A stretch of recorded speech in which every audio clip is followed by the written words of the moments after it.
1890 সালে যে মসজিদটি তৈরি হয়েছে, তারপর এয়ারপোর্ট হয়েছে 1924-এ।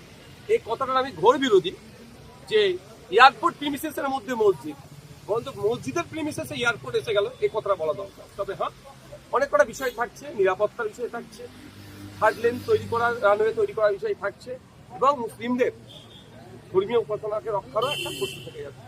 যখন এই এতগুলো গুরুত্বপূর্ণ বিষয় যখন থেকে যাচ্ছে, সেটা নিয়ে হুটহাট মন্তব্য না করে আমার রাজ্যের মুখ্যমন্ত্রীর কাছে আমি আবেদন এটাই করবো যে এয়ারপোর্ট অথরিটি, মসজিদ committee, civil society, Islamic scholar যারা আছে তাদেরকে নিয়ে বসুন।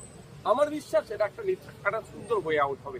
কারণ তখন বুদ্ধবাবুর আমল ছিলেন, সেন্ট্রাল অ্যাভিয়েশন মিনিস্টার তখন বিজেপির আন্ডারে ছিল, তারা এসেছিলেন এখানে, তারা আলোচনা করেছেন, বেশ কিছু কি নোটও ছিল, সেই নোটটাও তোলা হোক। তখন কি কি বিষয়টা নিয়ে আলোচনা চর্চা হয়েছিল সেগুলো থেকে অনেক দেখা যাবে। অহেতুক এটাকে নিয়ে, এই মসজিদটাকে কেন্দ্র করে বিশৃঙ্খলা তৈরি হোক বা বাজে পারসেপশন তৈরি হোক, এটা আমি চাই না। এই জন্য একটা গোল টেবিলের খুবই প্রয়োজন আছে। সেটা হচ্ছে যে আমরা দেখলাম মদন মিত্র তিনি শিবির বদল করলেন, আজকে শোনা যাচ্ছে তাপস তারা দিয়ে যাবেন, মনোজ গুপ্তের নামও শোনা যাচ্ছে, কি বলবেন? দেখুন, তৃণমূল যে পাপগুলো করেছে, অবশ্যই মমতা ব্যানার্জিকে একটা বড় অংশ পাপ দিতেই হবে মাথায়। কারণ তিনি দলের সর্বোচ্চ নেত্রী ছিলেন, তার আমলে অন্যায়গুলো হচ্ছিল, তিনি মুখ বুঝে সহ্য করেছেন। এই পাপের ফলগুলো এগুলো হচ্ছে। যারাই যাচ্ছে তারাই দেখছি অভিষেক বন্দ্যোপাধ্যায়ের জন্য দল ছাড়ছে, বা অভিষেক বন্দ্যোপাধ্যায়ের জন্য শিবির বদলাচ্ছে, বলছে অভিষেক বন্দ্যোপাধ্যায়কে তোপ যাচ্ছে। দেখুন, কিছুতে একটা বলে পাবলিককে বোকা বানিয়ে দিতে হবে। এতদিন অভিষেক বাবু এবি এবি করে লাপালাপি করছিলেন, এখন কি হলো? এখন অভিষেক বাবু বলুন বা মমতা ব্যানার্জি বলুন বা তৃণমূল কংগ্রেসের যে থেকে যে মধু পাওয়ার, সেটা নাই, মধুর হাড়ি শেষ হয়ে গেছে। এখন অন্য কোনো শিবিরের নাম লিখাতে হবে মধু খাওয়ার জন্য। শুধুমাত্র কি শিবির বদল, নাকি এর পিছনে রাজনৈতিক চাপ বা ইডিসিবিআই ডাক সবকিছু রয়েছে? দেখুন, এগুলোতে থেকেই যাচ্ছে। কেউ কিছু অন্যায় করে বসে আছে বা আগামী দিনে কারোর যে লক্ষ্য আছে সেগুলো হয়তো পূরণ করবে। ব্যক্তি স্বার্থ চরিতার্থের জন্য এই কাজগুলো করছে। তবে এতটুকু বলবো, যারা এই শিবির বদলাচ্ছে তারা তাদের লোকাল এলাকায় যাচ্ছে না কেন?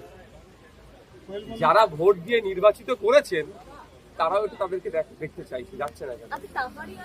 বিভিন্ন এনজিওতে একাধিক র্যাডারে এসে যাচ্ছে, রেড হয়েছে গতকাল, বলা হচ্ছে বিদেশি টাকা এখানে আসছে এবং সেখানে বেশ বিদ্রোহী কাজকর্ম চলছে, একাধিক এরকম অভিযোগ উঠে আসছে। দেখুন, স্পষ্ট ভাষায় আমি বলতে চাই, আমার দাদু স্বাধীনতা সংগ্রামী ছিল, দেশকে স্বাধীন করার জন্য লড়াই করেছে। আমি সেই রক্ত আমার গায়ে বলছে। দেশের মধ্যে থেকে দেশবিরোধী কর্মকাণ্ড কেউ করলে তার কোনো ছাড় নেই। কিন্তু দুর্ভাগ্য, পূর্বে অনেক ধরনের অভিযোগ অনেক জায়গায় এসেছে, শুধু মিডিয়া ট্রায়াল চলেছে, বাস্তবে দেখেছি নীল। এক্ষেত্রেও তাইরিয়া ফাউন্ডেশন বলুন কি সংস্থা বলছে, যে কেউ যদি এফসিআর এর মধ্যে টাকা নিয়ে আসে তাদের কোনো অপরাধ করেনি। হ্যাঁ, এফসিআর এর সময় এখন যে বর্তমানে কেন্দ্র সরকার চলছে, প্রচুর লোকের এফসিআর বাতিল করে দিয়েছে। বিদেশি টাকা যারা অনুদান নেয়, সে নিয়ারও প্রভিশন আছে, সে টাকা নিয়ে কোথায় কিভাবে খরচ করছে সেটা দেখার দায়িত্ব। তদন্ত যদি অন্যায় করে থাকে, একটাও না ছাড় পাই, তবে হ্যাঁ, আমার অনুরোধ এটাই, উইদিন 6 মান্থ তদন্ত প্রক্রিয়া শেষ হোক। তাহলে ইডি, সিবিআই, এনআইএ সব নিচ্ছে, তদন্ত কচ্ছপের গতিতে চললে হবে না। উইদিন 6 মান্থ অন্যায় করলে রাস্তায় ফাঁসি দাঁড়িয়ে এমন দৃষ্টান্ত তৈরি করতে হবে, দেশে থেকে দেশের গাদ্দারি কেউ করার সাহস হবে না।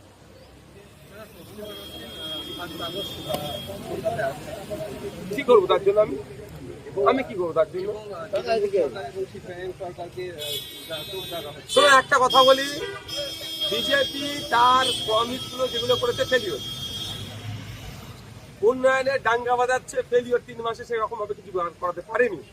ফলে এই উন্নয়নের ডাঙ্গা বাজাতে গেলেই এমন কথা বলো, তখন দিলীপ বাবুকে দিয়ে বলাবে, তো তখন সুমিত বাবু সেটাতে আবার মলম লাগাবে। এই করে মুসলিমদের বিরুদ্ধে 4টে গরম গরম কথা বলো, এটাকে উন্নয়ন বলে চালাবে। মুসলিম নাসরিনকে ওই জন্যই নিয়ে আসা হচ্ছে। আমি কেন বলবো? সংখ্যাগুরু গরিষ্ঠ সমাজের মানুষকে প্রশ্ন করুন যে তসলিমা নাসরিন পশ্চিমবাংলায় আসছে, যে প্রতিনিয়ত আপনার প্রতিবেশী সংখ্যালঘুদের ওপরে নিয়ে বাজে মন্তব্য করে, আপনি কেমন ভাবে দেখছেন? আমাকে কেন প্রশ্ন করবেন? আমি তো স্বাভাবিকভাবেই বলবো এটা ভালো না, এটা বলাবেন আমাকে দিয়ে, কিন্তু আমি ওটা বলবো না। যে কেউ আসতে পারে পশ্চিমবঙ্গের সংস্কৃতি কালচার প্র্যাকটিস করার জন্য, কেউ আসতে পারে, কিন্তু সংস্কৃতি কালচারকে সামনে রেখে নির্দিষ্ট কোনো ধর্মের বন্ধের মানুষকে যদি আঘাত করে তাহলে তখন প্রতিবাদ হবে ডেমোক্রেটিক হয়ে। পদত্যাগ করলেন, শেষমেশ দেখা গেল সুমিত বনসালের সঙ্গে তিনি বৈঠক করলেন।